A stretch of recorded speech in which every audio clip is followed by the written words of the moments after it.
ကျွန်တော်ဒီနေ့virtualization in Linux ဆိုပြီးတော့ကျွန်တော် course တစ်ခုအသစ်တင်လိုက်တယ်တင်လိုက်တဲ့ဟာနဲ့ပတ်သက်ပြီးတော့အဲ့ဒီ course လေးနဲ့ပတ်သက်တဲ့အကြောင်းလေးကိုကျွန်တော်နည်းနည်းလေးပြောပြခြင်းတယ်ပေါ့နော်အဲ့တော့ဒီ virtualization ဆိုတာကပြောမယ်ဆိုရင်ဒါဟိုအခုခေတ်ကတော့ cloud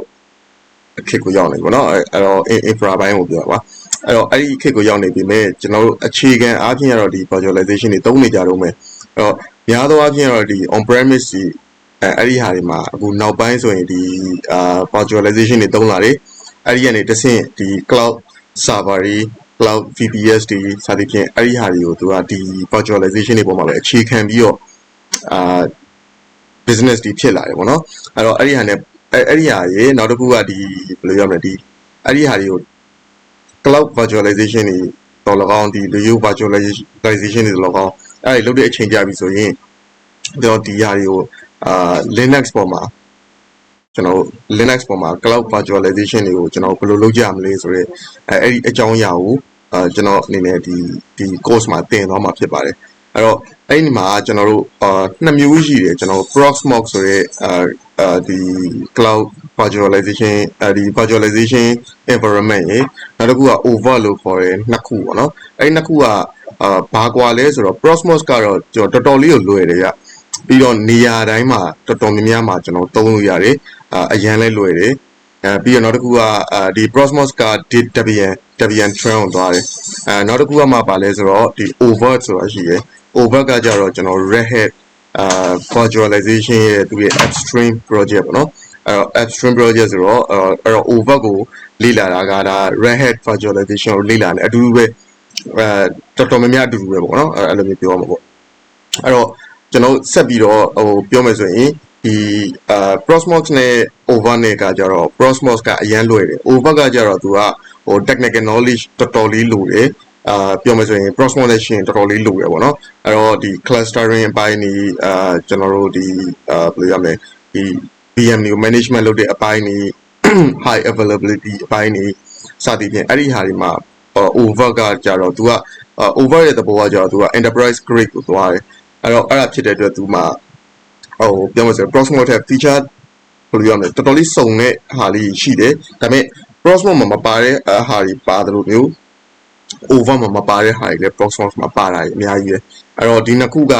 ဟိုဘယ်ဟာတက်မလဲဆိုတဲ့ဟာကိုမရှင်းလင်းကြဘူးဆိုရင်တော့မဟုတ်ဟိုကဥမာထားပါတော့ကိုကကျွန်တော်တို့ beginner level ဆိုကျွန်တော်ဗာတက်မယ် beginner level ဆိုover ကိုမတက်ပါနဲ့ကျွန်တော် Proxmox ကိုတက်ပါပြီးတော့ကျွန်တော်ကတော့ဒါ Red Hat certification line တွေကိုသွားနေတာကျွန်တော် Red Hat နဲ့ပတ်သက်တဲ့ virtualization တွေကိုကျွန်တော်လေ့လာခြင်းနဲ့သို့မဟုတ်ကျွန်တော်တို့ enterprise နဲ့ပတ်သက်တဲ့ဟာတွေကိုလေ့လာခြင်းနဲ့ဆိုရင်အဲ့ဒါဆိုရင်တော့ဒါ over ကတော့ဒါကောင်းတဲ့ရွေးချယ်မှုဖြစ်လိမ့်မယ်အဲ့တော့ကျွန်တော်ဆက်ပြီးကြည့်အောင်ကျွန်တော်အထဲမှာဘာပါမလဲဆိုတော့အထဲမှာကဒီ Proxmox ဆိုရင်ကျွန်တော်ဘာပါမလဲဆိုတော့အခုဒီမှာမြင်တဲ့အတိုင်းပဲအထဲမှာဒီ Proxmox နဲ့ infra နဲ့ပတ်သက်ပြီးတော့ကျွန်တော်တို့ planning တွေလုပ်တာတွေကြိုတင်ပြီးတော့ကျွန်တော်သိထားမယ် requirement တွေပြီးတော့ကျွန်တော်ဒီຢာတွေကိုဒီ Proxmox တွေ cluster တွေတော့၎င်း stand alone တွေရောတော့၎င်း Proxmox တွေကိုကျွန်တော်တို့ installation လုပ်တာတွေပြီးတော့မှကျွန်တော်တို့ဒီဟာကိုကျွန်တော်တို့ဘယ်လိုမျိုး manage လုပ်မလဲပေါ့နော်management interface တွေဥမာဒါကတော့ web UI မှာဆိုရင်ဘယ်လိုသွားမယ်command line interface ကဆိုရင်တော့ကျွန်တော်တို့ဘယ် command တွေရရမယ်စသဖြင့်ပြီးတော့ဆိုတော့မှ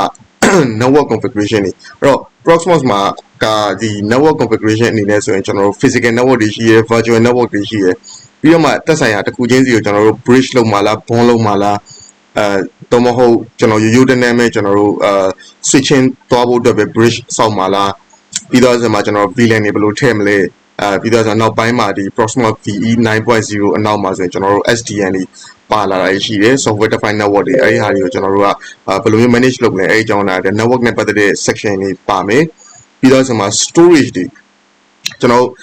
local storage တွေကိုဘယ်လိုသုံးမလဲသို့မဟုတ် share storage တွေကိုဘယ်လိုသုံးမလဲတခြားသောဟို storage တွေကိုကျွန်တော်တို့ဘယ်လိုမျိုးများသုံးရမလဲဆိုလို့ကျွန်တော်ဒီ cluster ထဲမှာဘယ်လိုသုံးမလဲ stand alone မှာဘယ်လိုသုံးမလဲပြီးတော့ဆိုမှကျွန်တော်တို့အပေါ်မှာဒီ Proxmox တွေ VE တွေအပေါ်မှာ cluster ပေါ်မှာဖြစ်ဖြစ်ကျွန်တော်တို့ stand alone ပေါ်မှာဖြစ်ဖြစ်ကျွန်တော်ဗာလဲဆိုတော့အဲ့ပေါ်မှာကျွန်တော် VM တွေစောက်မယ်VM တွေစောက်ပြီးတော့ဆိုတော့ VM တစ်ခုချင်းစီကိုကျွန်တော်တို့ကဘယ်လို configuration လုပ်မှာလဲ ပြီးတော့ဒီကောင်လေးကိုconfiguration လုပ်လို့ရတယ် configuration ဆိုတာလေဒီ Proxmox ကနေပြီးတော့ virtualization site ကနေပြီးတော့ကျွန်တော်တို့ကဘာတွေကို configuration လုပ်လို့ရလဲဘယ်လို configuration လုပ်လို့ရလဲသူ့မှာလည်း section လေးရှိတယ်ပြီးတော့ဆိုတော့မှကျွန်တော်တို့နောက်ထပ်ကျွန်တော် Proxmox server တွေကိုကျွန်တော်တို့ cluster တွေလုပ်မှာတစ်လုံးနဲ့ကျွန်တော်မသုံးတော့ဘူးကျွန်တော်တို့3လုံးအနည်းဆုံး3 node ပေါ့နော် compute 3 node cluster အလောက်ကနေစပြီးတော့ကျွန်တော်တို့ configuration လုပ်တဲ့အပိုင်းတွေပါမယ်ပြီးတော့ဆိုမှအဲ့ဒါပြီးတော့မှကျွန်တော်တို့ high availability ဆိုလို့ကျွန်တော်ဟိုမှာထားပါတော့ physical node တစ်ခု down သွားတယ်ဆိုရင်အဲ့ပေါ် VM တွေကကျွန်တော်တို့ဘယ်လိုမျိုးရွှေ့မှာလဲဘယ်လို option ထားရမလဲ high available ဖြစ်အောင်ကျွန်တော်တို့ဘာကြိုတင်ပြီးစီစဉ်ထားရမလဲပြီးတော့မှနောက်တစ်ခုကဘာလဲဆိုတော့ backup တွေ restore တွေဒါကတော့ရှင်းပါတယ်ဒါကျွန်တော် VM တွေ backup ထုတ်တာ snapshot ထုတ်တာစသဖြင့်အဲ့ဒီဟာတွေပါမယ်ပြီးတော့မှကျွန်တော်တို့ကကျွန်တော် user တွေတယောက်ချင်းစီကိုဘယ်သူကတော့ဘယ် VM ကိုသုံးဘယ်သူကတော့ဘယ်နေရာကိုဝင်ခွင့်ရှိတယ်စသဖြင့်အဲ့ဒီဟာတွေကိုပြန်ပြီးတော့permission သတ်မှတ်တာတွေပါမယ်နောက်ဆုံးမှာတော့ကျွန်တော်တို့ကဒီယာရင်းနဲ့ပတ်သက်ပြီးတော့မှ firewall ပေါ့နော်ဒီ Proxmox နဲ့ပတ်သက်တဲ့ integrated firewall အဲ့ဒီဟာတွေကိုကျွန်တော်တို့ဘယ်လို configuration လုပ်မလဲပြီးသွားပြီဆိုတော့မှကျွန်တော်တခြားသော best practice ဖြစ်တဲ့ကျွန်တော်တို့ security ကျွန်တော် hardening တွေကျွန်တော်ဘယ်လိုလုပ်မလဲစသဖြင့်အဲ့ဒီဟာတွေကဒါ Proxmox ထဲမှာပါမှာပေါ့နော်အဲ့တော့နောက်တစ်ခုကကျွန်တော်တို့ overt ပေါ့ overt အနေနဲ့ကကြတော့ကျွန်တော် overt ထဲမှာပါမလဲအဲ့တော့ over ထဲမှာပါမလဲဆိုဒီမှာမြင်ရတဲ့အတိုင်းပဲကျွန်တော်ခုနအတိုင်းပဲပါလဲဆိုတော့ introduction တွေပါမယ် over ကိုကျွန်တော်တို့ကကျွန်တော် introduce လုပ်ပြီးမယ်ပြီးတော့ဆိုတော့မှ over ရဲ့ဒီ engine တွေကိုကျွန်တော်တို့installation လုပ်မယ်အဲ့တော့ဒီ over မှာကျတော့ကျွန်တော်ဒါတင်တန်းမဟုတ်ဘဲနဲ့ကျွန်တော်ကြိုပြီးပြောစရာရှိတယ် over ကကြတော့မှထားပါတော့ကျွန်တော် cluster 3ခုလုပ်မယ်ဆိုရင်သူက3ခုကိုကျွန်တော် management node တစ်ခုထပ်ထည့်ပေးရတယ်အဲ့တော့4 node ဖြစ်သွားတယ်အဲ့တော့physical compute လုပ်မှာက3 node အဲ့3 node ကိုကျွန်တော် management လုပ်တဲ့ over engine ဆိုတာ1 node အဲ့တော့အဲ့တော့ကျွန်တော်တကယ်လို့3 node cluster လုပ်မယ်ဆိုသူဒီ4 node ဟိုကသုံးတယ်ပေါ့နော်အဲ့တော့ပြီးတော့ဆိုတော့နောက်တစ်ခုက storage တွေဒီကောင်းမှာကျတော့ storage တွေရောခုနကတော့ဟိုဟာProxmox အတိုင်းပဲကျွန်တော်တို့ storage တွေကို local storage ထားမလားသို့မဟုတ် share storage ထားမလား networking တွေကဘယ်လိုရှိရလဲ logical network တွေကိုကျွန်တော်တို့ physical network တွေနဲ့ဘယ်လိုမျိုး mapping တွေတွဲလဲဘယ်လို configuration တွေလုပ်လဲပြီးတော့ဆိုတော့မှဒီခုနအတိုင်းပဲ VM management ပေါ့နော်ဒီ VM တွေကိုကျွန်တော်တို့ကဘယ်လိုစောင့်မှာလဲစောင့်တဲ့ချိန်မှာဘာတွေကိုကျွန်တော်တို့ကဘယ်လို configuration တွေလုပ်သွားရမလဲအဲ့ဒါကြီးရနောက်တစ်ခုကခုနကပြောတဲ့အတိုင်းပဲ backup တွေ restore တွေ disaster recovery ကျွန်တော်ဘယ်လိုထားမလဲပြီးတော့ဆိုတော့မှဒီ monitoring troubleshooting အပိုင်းတွေပါမယ်ပြီးတော့မှဒီ over ကိုမှကျွန်တော်တို့က advanced architecture ကျွန်တော်တို့ကဘာတွေထပ်ထည့်အောင်မလဲဘယ်လိုမျိုးတွေ integrate တွေလုပ်မလဲadvance ဖြစ်အောင်ကျွန်တော်တို့ကဘယ်လို configure လုပ်မလဲဆိုတာပေါ့နော်ပြီးတော့ဆိုတော့မှနောက်ဆုံးမှလေဒီတိုင်းပဲခုနကအတိုင်းပဲကျွန်တော်တို့ security အနေနဲ့ကျွန်တော်တို့က best practice တွေsecurity နဲ့ပတ်သက်ပြီးတော့မှကျွန်တော်တို့ဘာတွေဘယ်လိုမျိုး configuration လုပ်မလဲဆိုတဲ့ဟာတွေအဲ့ဒါတွေကိုကျွန်တော်တို့ကအဲ့ဒီဟာတွေပါမယ်ပေါ့နော်ဒီဟာဒါ over ထဲမှာဘာတွေပါမလဲဆိုတော့အဲ့ဒါတွေပါမယ်ပြီးတော့မှကျွန်တော်တို့ဒီ course နဲ့ပတ်သက်ပြီးတော့ဆိုရင်ကျွန်တော်တို့ဘာရှိမလဲဆိုတော့ကျွန်တော်တို့အားလုံးသိကြတဲ့အတိုင်းပဲဒါဈေးပေါ့နော်ဈေးရကြတော့ကျွန်တော်တို့ဒါကတော့ကျွန်တော်ပြောမယ်ဆိုရင်Proxmox ဆိုရင်ကျွန်တော် normal price 6သိန်းသွားမယ်ဒါဆို over ဆိုရင်ကျွန်တော်8သိန်းယူတယ်ဘာလို့လဲဆိုတော့ဒီကောင်ပို့ပြီးတော့ဟို technical knowledge က technical အပိုင်းပြောရတာဟိုထည့်ပြီးရှင်းပြမယ်ဟာတွေကအရင်များတာဟိုအရင်များတော့အဲ့ဒီဟာတွေပါမယ်ဒါပေမဲ့တစ်ခုချင်းစီမှာကျွန်တော်တို့ចောင်းသားဆိုရင်မြည်သည့်တက္ကသိုလ်ပဲတက်ပေါ့နော်မြည်သည့်တက္ကသိုလ်တက်ပါတက္ကသိုလ်တက်တဲ့ចောင်းသားဆိုရင်ကျွန်တော်တို့ရှော့သေးရှိရဲတသိန်းရှော့လို့ရတယ်ပြီးတော့ဆိုတော့မှကျွန်တော်တို့bundle price ပေါ့နော်နှစ်ခုစလုံးကိုတက်မယ်ဆိုရင်နှစ်ခုစလုံးတက်မယ်ဆိုတော့ကျွန်တော်တို့10ပေါ့10သိန်းနဲ့ကျွန်တော်တို့ကကျွန်တော်အနေနဲ့10သိန်းနဲ့ဖွင့်မယ်ပေါ့နော်ပြီးတော့ဆိုမှနောက်တစ်ခုကဒါကတော့ early bird ကတော့ဟိုဒီဗီဒီယိုကြည့်နေတဲ့အချိန်မှာရကြမှာရှာတော့မယ်ပေါ့နော်ဒါပေမဲ့ early bird ဆိုရင်ကျွန်တော်တို့က special lab ပေါ့ကျွန်တော်စီမှာ lab ဒီဟာပြီးရင်ကျွန်တော် lab အကြောင်းပြောပြမယ်နော်အဲ့တော့ lab မှာကျွန်တော်တို့ special lab အတွက်ကိုကျွန်တော်တို့sorry ဒီဗာလဲတပတ်စာကျွန်တော်တို့ special lab ကိုသုံးခွင့်ရှိမယ်ဒါကတော့ဟိုပြောမယ်ဆိုရင်Proxmox မှာ early bird ပထမဆုံးတစ်ယောက် over မှာ early bird ပထမဆုံးတစ်ယောက်ဒီနှစ်ယောက်ကပဲ eligible ဖြစ်မှာပေါ့နော်ဒီနှစ်ယောက်ကပဲ early bird ရဲ့ဒီ lab ခွင့်ရေးကိုသူခံစားခွင့်ရှိမှာပေါ့အဲ့တော့နောက်တစ်ခုကအဲ့ဒီ lab နဲ့ပတ်သက်တာပေါ့နော်ကျွန်တော် lab နဲ့ပတ်သက်တာဆိုရင်ဘာရှိမလဲဆိုတော့ကျွန်တော် lab ကတော့ဒီလိုမျိုးရှိတယ်ဗျနှစ်ခုခွဲထားတယ်အဲ့တော့ plan နှစ်ခုရှိတယ် lab က free lab နဲ့ special lab နဲ့အဲ့တော့ free lab ပဲဖြစ်ဖြစ် special lab ပဲဖြစ်ဖြစ်ကျွန်တော်တို့အထဲထဲမှာကျွန်တော်တို့ပေးမဲ့ စမ်းသက်သုံးစွဲခွင့်ရှိမဲ့သို့မဟုတ် lab လုပ်လို့ရမဲ့ infra ဒီအတူတူပဲဆိုလို့ကျွန်တော် free lab မှာလေကျွန်တော် list လုပ်ကြည့်အောင်အဲ့တော့ 4 CPU RAM 8GB ပြီးတော့ဆိုမှ hard drive နှစ်ခုပေါ့နော်50GB နဲ့50GB နဲ့ gigabyte total ကတော့100ပေါ့နော်ဒါပေမဲ့ကျွန်တော်တို့အထဲထဲမှာသင်တန်းလုပ်ပြီးဆိုရင်အချိန်ကြာပြီဆိုရင်ကျွန်တော်တို့storage ကိုကျွန်တော်တို့က distributed storage တွေကျွန်တော်တို့ကထပ်ပြီးတော့ configuration လုပ်စီရရှိတယ်အဲ့ဒါကြောင့် hard drive ကိုကျွန်တော်နှလုံးခွဲထားပြီးတစ်လုံးကတော့ main အနေနဲ့သုံးနောက်တစ်လုံးကတော့ distributed ပေါ့နော်ဥပမာ Cephas တို့ set တို့စသဖြင့်သို့မဟုတ် cluster တို့အစသဖြင့်အဲ့ဒီဟာတွေကိုကျွန်တော်တို့က distribute သုံးလို့ရအောင်အဲ့တော့ဒီ 4 CPU RAM 8GB 50GB hard drive နှလုံးပါတဲ့ကျွန်တော်တို့ဟိုပါပေါ့နော် server ကျွန်တော်သုံးလုံးပြီးမှာပါသုံးလုံးပြီးမယ်ဘာလို့သုံးလုံးလဲဆိုတော့ကျွန်တော်တို့ကအဲ့ဒီဟာတွေပေါ်မှာကျွန်တော် compute node ဆန်းမှာဟို compute node ကို lab လုပ်မှာဆိုတော့အဲ့ဒီဟာလိုမျိုးသုံးလုံးကမဖြစ်မနေလိုအပ်တယ်မဟုတ်ရင်ကျွန်တော်တို့ cluster ဒီ full structure မဖြစ်ဘူးfull structure မဖြစ်ဘူးဆိုရင်ကျွန်တော်ဆန်းသွားတယ်ဒါပေမဲ့တကယ် real life မှာကြာလေကြာကျွန်တော်ဆန်းတော့ကျွန်တော်နှလုံးနဲ့ဆန်းလာတာဒါပေမဲ့ဒီမှာ3လုံး3မဟုတ်5လုံးဖြစ်နေတယ်ကျွန်တော်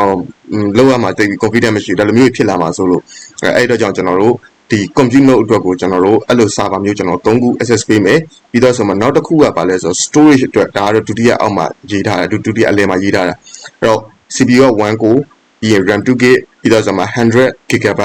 storage အဲ့လိုမျိုးတစ်လုံးပေးမယ်ဒါကောင်က central storage အနေနဲ့သုံးဖို့အဓိကတော့ဗာလဲဆိုတော့ကျွန်တော် cluster လုပ်ပြီဆိုရင် share storage အနေနဲ့သုံးဖို့အတွက်ကိုကျွန်တော်တို့ဒီဟာကအဲ့ဒီ storage server ကကျွန်တော်တစ်လုံးပါမယ်ပြီးတော့ဆိုမှအောက်ဆုံးမှာကျွန်တော် management အတွက်ဒါကတော့အထူးသဖြင့်တော့ကျွန်တော် over အတွက်ပေါ့နော်အဲ့တော့ management node အဲ့ကောင် 2 CPU RAM 4GB ပြီးတော့ဆိုတော့မှကျွန်တော်တို့50GB storage ပါမယ်ပေါ့နော်အဲ့တော့ဒီကောင်ကကျွန်တော်တို့ over engine ကောင်းကောင်း run လို့ရဖို့အတွက်ကိုကျွန်တော်တို့1 server အနေနဲ့ကျွန်တော်တို့အားလုံးစုစုပေါင်း server 5လုံးအဲ့ဒီ server 5လုံးဒီ free lab မှာပဲဆန်းကျွန်တော်တို့ special lab မှာပဲဆန်းဒီဟာပါပြီးသားဖြစ်မှာဒါပေမဲ့ဒီနှစ်ခုရဲ့ကွာခြားချက်ပေါ့နော်ဒီ lab နှစ်ခုရဲ့ကွာခြားချက်ကတော့ free lab ကတော့ကျွန်တော်တို့ဟိုတင်နန်းသားတိုင်း lab ဝင်လို့ရအောင်အတွက်ကိုကျွန်တော်တို့ကဒီ free lab ကိုလုပ်ပေးမယ်cost ကလုံးဝ total free အကုန်လုံးဆန်းလို့ရတယ်ဒါပေမဲ့လူတစ်ယောက်ကိုကျွန်တော်တို့1 day ပေါ့နော်လူတစ်ယောက်ကို1 day ဆိုတာကပြီးရင်အလှည့်ကျသွားမှာအဲ့တော့လူတစ်ယောက်က24နာရီရမယ်ပြီးတော့ဆိုရင်ကျွန်တော်တို့24နာရီပြီးတော့ဆိုရင်ကျွန်တော်တို့အဲဒီ lab ကိုကျွန်တော်တို့က reset လုပ်လိုက်မယ် reset လုပ်ပြီးသွားပြီဆိုမှနောက်တစ်ယောက်ကိုကျွန်တော်တို့ပြီးမယ်ပေါ့နော်အဲ့တော့အဲ့လိုမျိုးကျွန်တော်တို့ကတစ်လှည့်စီကျောင်းသားတစ်ယောက်ကိုတရက်နှုံးနေပြီးရင်ကိုယ့်လက်ကိုပြန်ရောက်လာမှာပဲအဲ့တော့အဲ့လိုမျိုးကျွန်တော်အလှည့်ကြတော့စီစဉ်ထားတယ်ဘာလို့လဲဆိုတော့အထူးဆရာကျွန်တော်မှာ infra ကကျွန်တော်ဒီလောက်အထိပဲကျွန်တော်ပေးလို့ရတယ်အဲ့တော့နောက်တစ်ခုကဒါ free lab က free lab ပေါ့နော်တကယ်လို့မဟုတ်ဘူးကျွန်တော်ကတော့ special lab ကိုလိုချင်တယ်အဲ့ဒါဆိုရင် special lab ဆိုရင်တော့ကျွန်တော်တို့တစ်ပတ်စာယူမလားတစ်ပတ်စာစီယူသွားလဲရတယ်တော့မဟုတ်တစ်လစာကျွန်တော်တို့တစ်ခါလေးယူထားလဲရတယ်အဲ့တော့တစ်လစာယူထားမယ်ဆိုရင်ကျွန်တော်တို့ဒီမှာပြထားတဲ့အတိုင်းပဲ9သိန်းကြမယ်တစ်ပတ်စာကိုကျွန်တော်3သိန်းခွဲကြမယ်ပေါ့နော်အဲ့တော့ပြီးတော့ဆိုတော့မှကျွန်တော်တို့ special lab မှာဆိုရင်အဲ့တော့ free lab မှာလည်းကျွန်တော် support ကပါမှာเนาะဒါပေမဲ့ special lab မှာကျတော့ကျွန်တော်ပို့ပြီးတော့နည်းနည်းလေးပို့ပြီးတော့ဟို caring လေးနည်းနည်းပါမှာပေါ့အဲ့တော့ free lab မှာလည်းကျွန်တော်အထက်မှာအခက်အခဲရှိရဆရာကြီးကျွန်တော်တော့ဒီဟာကြီးကိုကျွန်တော်လုပ်တာအရင် message ဖြစ်သွားပြီအဲ့တော့ကျွန်တော် reset လုပ်ပြီးပါရတယ်ကျွန်တော်လုပ်ပြီးမယ်အဲ့လိုမျိုးပဲဆရာကြီးဒီမှာတော့ကျွန်တော်အခက်အခဲလေးရှိတယ်ကျွန်တော်ပြောပြပါဦးဒီမှာတော့ဒါလောက်တာဒီလို error တက်နေတယ်ဆရာကျွန်တော်ပြောပြပြပါအောင်စသဖြင့်အဲ့ဒီဟာတွေအကုန်လုံးကဟိုပါမှာပေါ့နော် support ကဒီဘက်မှာ free လက်မှာမရေးတော့ဘူးဆိုပေမဲ့ကျွန်တော်အနေနဲ့ကတော့ကျွန်တော်အနေနဲ့support ကလုပ်ပြီးမှပဲဘာလို့လဲဆိုတော့ကိုတင်နေတာဖြစ်နေအောင်အဲ့တော့ဒါကကျွန်တော်က lab နဲ့ပတ်သက်တာဒီလိုမျိုးကျွန်တော်တို့ plan တွေခွဲထားတယ်ပြီးတော့ပြီဆိုတော့မှကျွန်တော်ဒါ lab အကြောင်းပြီးတော့ပြီဆိုတော့မှကျွန်တော်နောက်ထပ်ပါရှိမလဲဆိုတော့ကျွန်တော်တို့ဘယ်ရောက်တော့လဲ certification အကြောင်း certificate ကတော့ကျွန်တော်တို့ဘယ်လိုပြောမလဲအနည်းဆုံး 60% ပေါ့60%ခန့်တော့ attendance အဲ့တော့ attendance ရဲ့60%ခန့်တော့ရှိတယ်ဆိုရင်ကျွန်တော်တို့ certificate တစ်ခုကတော့လုံးဝသိကြဖို့ရပြီးသွားပြီ။ဘာလဲဆိုတော့ certificate of appreciation ဒါဘာလဲဆိုတော့ဒီ course ကိုတက်ရောက်ထားတယ်ဆိုတော့အတိအမှတ်ပြုတဲ့ certificate ပေါ့။အဲ့တော့ဒါ60%ခန့်တော့ပြည့်ပြီဆိုတာနဲ့ဒီ certificate ရပြီးသားဖြစ်သွားပြီ။တကယ်လို့80%ခန့်တော့ရှိတယ်ဆိုရင် attendance 80%ခန့်တော့ရှိတယ်ဆိုရင်ဘာလဲဆိုတော့ကျွန်တော်တို့ဒီ class ကိုပဲယူထားတဲ့ class ပေါ့နော်ဥပမာထားပါတော့ over ပဲ proxmox ပဲယူကိုက over ယူထားရင် over ကိုနောက်တစ်တန်းထပ်တက်လို့ရမယ် proxmox ယူထားရဆိုရင် proxmox ကိုနောက်တစ်တန်းထပ်တက်လို့ရမယ်ဒါကဘာလဲဆိုတော့ free to attend အဲ့ဒါက80%ပြည့်ရင်အဲ့ဒီ အဲ့ဒီဟာရမယ်ပေါ့နော်နောက်တစ်ခုကကျွန်တော်80ရာခိုင်နှုန်းပြည့်ပြီဆိုရင်80ရာခိုင်နှုန်းပြည့်ရင်တော့သူဒီအထူးအခွင့်အရေးရတော့ဗာလဲဆိုတော့ lab exam ကျွန်တော်တို့ကနေပြီးပြန်ပြီးတော့ဟာပေါ့နော်ပြန်ပြီးတော့စစ်တဲ့ sample ဝဲပေါ့lab exam ကိုသူဝင်ဖြေခွင့်ရှိမယ်တကယ်လို့အောင်နေဆိုရင်ကျွန်တော်တို့ certificate of course completion ကျွန်တော်ဒီအတန်းတက်ရောက်ပြီးစီးကြောင်းကျွန်တော်တို့ဘက်ကနေ recommendation စသဖြင့်အဲ့ဒီဟာလိုမျိုးကြီးသူ့အနေနဲ့ရလိမ့်မယ်တကယ်လို့မအောင်ဘူး fail ဖြစ်သွားတယ်ဆိုတော့သူဒီခုနကတော့80ရာခိုင်နှုန်းနဲ့60ရာခိုင်နှုန်းမှာရတဲ့နှစ်ခုစလုံးသူရမယ်ပါလဲဆိုတော့ဒီ course ကိုပြန်တက်လို့ရမယ်ပြီးရင် certificate of appreciation ဆက်ထည့်ရမယ်နှစ်ခုစလုံးရမယ်ပေါ့နော်အဲ့တော့ဒါက course နဲ့ပတ်သက်တဲ့ဒီ course certificate နဲ့ပတ်သက်တဲ့အကြောင်းပေါ့နော်အဲ့တော့နောက်တစ်ခုအနေနဲ့ကျွန်တော်ဘာရှိအောင်မလဲဆိုတော့နောက်တစ်ခုကကျွန်တော်တို့အထဲထဲမှာကျွန်တော် activity လေးလုပ်ထားတယ်ဘယ်လိုပြောမလဲဒီcourse တွင်းထဲမှာပေါ့ course တွင်းထဲမှာကျွန်တော် activity လုပ်ထားတယ်အဲ့ဒါကဘာလဲဆိုကျွန်တော်ကျောင်းသားတွေထဲမှာကျွန်တော် award ပေးခြင်းတယ်ကျွန်တော်ပဲလုပ်ထားတာအဲ့တော့ဒီကျောင်းသားတွေထဲမှာတင်နန်းသားတွေထဲမှာကျွန်တော်တင်နန်းသားတွေထဲမှာထူးချွန်တဲ့တင်နန်းသားတွေကိုကျွန်တော် award ပေးခြင်းတယ် award ပေးခြင်းတော့ကျွန်တော်ခေါင်းစဉ်3ခုခွဲထားတယ်ပထမဦးဆုံးက star of the course သူကကြတော့ဒီ lab exam ပေါ့နော်ခုနကတော့ကျွန်တော်ပြောသွားတယ် lab exam 80% attendance ရမှာကျွန်တော်ဖြေခွင့်ရှိတဲ့ lab exam ကိုဖြေဆိုသူတွေအတွင်းထဲမှာပြောမယ်ဆိုရင်အချိန်အတူဆုံးပေါ့နော်အမြန်ဆုံးပြီးတဲ့လူဖြစ်ရမယ်ပြီးရင်အမှားလုံးဝမပါတဲ့လူဖြစ်ရမယ်ဒီလိုကျောင်းသားမျိုးဆိုရင်ကျွန်တော်တို့က star of the course ဆိုတဲ့ခေါင်းစဉ်နဲ့ကျွန်တော် certificate တည်တံ့ပေးမယ်ကျွန်တော်တို့ award အနေနဲ့ကျွန်တော်လောလောဆယ် domain ပေါ့နော် domain.com domain တစ်ခုတစ်နှစ်စာကျွန်တော်အလကားပေးမယ်အလကားမဟုတ် free ပေးမယ်ခမယ်အဲ့တော့အဲ့ဒါက star of the course ပြီးတော့မှ star of the lab အဲ့တော့အရင်တော့လည်းကျွန်တော်ကြုံဘူးပါတယ်ဘာလဲဆိုတော့ကျောင်းသားတွေထဲမှာသူကတော်တော်လေးထူးချွန်တဲ့ကျောင်းသားဆိုလို့ကျွန်တော်သူကပြောမှဆိုရင်ကိုယ်တိုင်မထင်ထားတဲ့ဟာတစ်ခုကိုသူလုပ်ပြနိုင်တဲ့ဟာလိုမျိုးဆိုလို့ကျွန်တော် configuration မှာတော့ကောသို့မဟုတ်ဘယ်လိုရမလဲဒီ server တွေကို deploy လုပ်တဲ့အချိန်မှာတော့ကောသူဒီလုံးဝတော်ကျွန်တော်ထင်မထားတဲ့ကိစ္စလိုမျိုးသူပြီးမှနောက်တော့ခုကဘာလဲဆိုကောင်းမွန်တဲ့ကိစ္စပေါ့နော်ထင်မထားဘူးကျွန်တော်တို့အမှားကြီးလုပ်လိုက်ပြီးအကုန်လုံး break ဖြစ်သွားတယ်အဲ့လိုမျိုးမဟုတ်ဘူးဆိုလို့ကျွန်တော်ကောင်းတဲ့အရာပြီးတော့ဆိုမှကျွန်တော်ဘယ်လိုပြောမလဲကျွန်တော်ထင်မထားလောက်အောင်ကောင်းတဲ့အရာလိုမျိုး configuration deployment သို့မဟုတ်သူကိုယ်တိုင် test လုပ်တဲ့ထဲမှာကျွန်တော်ကိုယ်တိုင်မထင်ထားဘူးဆိုတဲ့ကိစ္စလိုမျိုးကြုံလာပြီဆိုရင်သူဒီ star of the lab certification ထည့်ရမယ် domain ကျွန်တော်တို့award အနေနဲ့ကျွန်တော်ပေးမယ်ပြီးတော့ဆိုမှနောက်ဆုံးကသူကကြတော့ energetic star အဲ့တော့ဆိုလိုချင်တာကဘာလဲဆိုအပေါ်ကနှစ်ခုကတော့ကျွန်တော်တို့ပြောမှဆိုရင်ဒါကတော့ခက်ခဲတယ်ပြီးတော့မှဘယ်လိုရမလဲ lab လေးပါတယ်ဆိုတော့lab နှစ်ခုဆိုတော့ lab ပါနေအောင် lab ပါနေတော့ lab ကိုကျွန်တော်တို့ premier sorry ဒီခုနကပြော special lab ယူထားတဲ့လူမှသာသူဒီ chance များမှာ okay အောက်ဆုံးမှာရှိပါသေးတယ်ကျွန်တော် energetic star ဆိုရဲကျွန်တော်ရဲ့ program ထဲမှာအဲ့တော့အဲ့ဒီကောင်ကပါလဲဆိုတော့လုံးဝလူတစ်ယောက်ကအရန်ကိုကြိုးစားတယ်ဆိုတဲ့ဟာလိုမျိုးပေါ့အရန်ထင်နေမပေါ်လို့ရမယ်တိတသားပေါ့ထင်နေမပေါ်ဆိုတာထက်ကိုသူလူတစ်ယောက်ကတော်တော်လေးကိုကြိုးစားတယ်ဆိုတဲ့ဟာလိုမျိုးကျွန်တော်အနေနဲ့အတိမပြုတ်ကျင်တယ်ပြုတ်ကျင်လာလောက်အောင်ဟာလိုမျိုးပြီးတော့ဆိုမှဒီတင်နန်းမှာကျွန်တော်အိမ်စာပေးတဲ့ဟာမှာသူဒီဘယ်လောက်ထိသူ commitment လုပ်လဲဘယ်လောက်ထိကြိုးစားလဲအဲ့လိုတော်တော်လေးကြိုးစားတဲ့လူတော်တော်လေးလေအထူးသဖြင့်ကတော့အိမ်စာနဲ့ပတ်သက်ပြီးတော့ဒီတင်နန်းနဲ့ပတ်သက်ပြီးတော့တော်တော်လေးကြိုးစားတဲ့လူလိုမျိုးနောက်တစ်ခုကကိုယ်တိုင်အဲ့လိုမျိုးဒီတော်တော့မဖြစ်လာသူဒီလုံးဝ self learner ဖြစ်ရမယ်အဲ့တော့ self learner ဖြစ်တဲ့လူလိုမျိုးအဲ့လိုလူမျိုးကိုတော့ကျွန်တော်အနေနဲ့အောက်ဆုံးမှာဒါကဘာလဲဆိုတော့ energetic star အဲ့ဒီလိုမျိုးနဲ့ပတ်သက်တဲ့ certificate ကိုလည်းတီးကြကျွန်တော်စီစဉ်ထားတယ်သူ့အတွက်ကိုလည်းကျွန်တော် award အနေနဲ့ခုနကပြောတဲ့ domain တစ်နှစ်စာကျွန်တော်ပါအောင်မှာအဲ့တော့အဲ့ဒီဟာပါမယ်ဆိုတော့ဒါကဘာလဲဆိုတော့ကျွန်တော်တို့ဒီ course အတွင်းထဲမှာလုပ်ထားတဲ့ကျွန်တော်ရဲ့ activity ပေါ့နော်အဲ့တော့နောက်တစ်ခုကပါရှိမလဲဆိုတော့နောက်ဆုံးကတော့ကျွန်တော်တို့ဒါကတော့စုပေးပြီးရင်စုပေးတံပေးဆိုတာရှိသေးတယ်လေအဲ့တော့ကျွန်တော်တို့ course ထဲမှာကျွန်တော်တို့မလုပ်ရတဲ့ကိစ္စလေးတွေကျွန်တော်အနေနဲ့စီကံသတ်မှတ်ထားလေးရှိတယ်အဲ့တော့ဒီစီကံသတ်မှတ်ထားတာတော့ဒါတော့ရှင်းပါတယ်ကျွန်တော်တို့attendance ရဲ့ 30% မပြည့်ဘူးဆိုရင်ပေါ့နော်30% အောက်ကိုကျသွားပြီဆိုရင်အဲ့ဒီဆိုလိုချင်တာ attend လာမတက်ဘူးattendance ကလုံးဝ 30% ရဲ့အောက်ကိုကျသွားပြီဆိုရင်အဲ့ဒီကြောင်းသားကိုကျွန်တော် attend နေပြီးတော့ထုတ်ပြန်မှာဖြစ်ပါတယ်ပြီးတော့ဆိုရင်refund လည်းပြီးမှာမဟုတ်ပါဘူးဘာလို့လဲဆိုတော့ဒါဘာလဲဆိုတော့ဒါလာပြီးတော့ချုပ်လာလုံနေပုံစံဖြစ်နေတာပေါ့နော်ကျွန်တော်တင်မဲ့အတန်းမှာလာပြီးတော့အဲ့လိုဟာတာလုပ်လို့အဆင်မပြေဘူးအဲ့တော့ 30% အောက်ကိုကြောက်သွားပြီဆိုရင်တော့အဲ့ဒါဆိုရင်တော့ဒီကျောင်းသားတွေထုတ်ပယ်ခံရမယ်ပြီးရင် reference ပြီးမှာမဟုတ်ဘူးပြီးတော့မှ disturbing the class ကျွန်တော်ဆိုလို့နေတာပါလဲဆိုတော့အတန်းကျွန်တော် online နေတင်မှာ online နေတင်မှာဖြစ်တဲ့အတွက်ကျွန်တော်အတန်းနဲ့ပတ်သက်ပြီးတော့အနှောက်အယှက်တစ်ခုခုဥမာဘယ်လိုပြောမလဲမစီလျော်တဲ့အကြောင်းအရာတွေပြောရလို့မျိုးတော့မဟုတ်ညဉ့်ညမ်းတဲ့အကြောင်းအရာတွေပြောရလို့မျိုးအချင်းချင်းစိတ်ရည်တောင်တာဖြစ်တာလို့မျိုးရန်ဖြစ်တာလို့မျိုးအမျိုးမျိုးပေါ့နော်အမျိုးမျိုးဒါတင်နန်းကိုထိကြိုက်တဲ့တော့မဟုတ်တင်နန်းကိုအနှောက်အယှက်ဖြစ်တဲ့ activity တစ်ခုခုဖြစ်လာပြီဆိုတာ ਨੇ တင်နန်းအတွင်းမှာရောတင်နန်းအပြင်မှာရောပေါ့နော်နှစ်ခုစလုံးမှာဒီတင်နန်းနဲ့ပတ်သက်ပြီးတော့ဘယ်လိုရမလဲအနှောက်အယှက်ဖြစ်တဲ့ဟာလိုမျိုးတစ်ခုခုဖြစ်လာတယ်ဆိုတဲ့ဟာကိုသိတယ်ဆိုရင်သူ့ကိုသက်ဆိုင်ရာကျောင်းသားကိုကျွန်တော်ဝန်နေ3ချိန်ပေးမယ်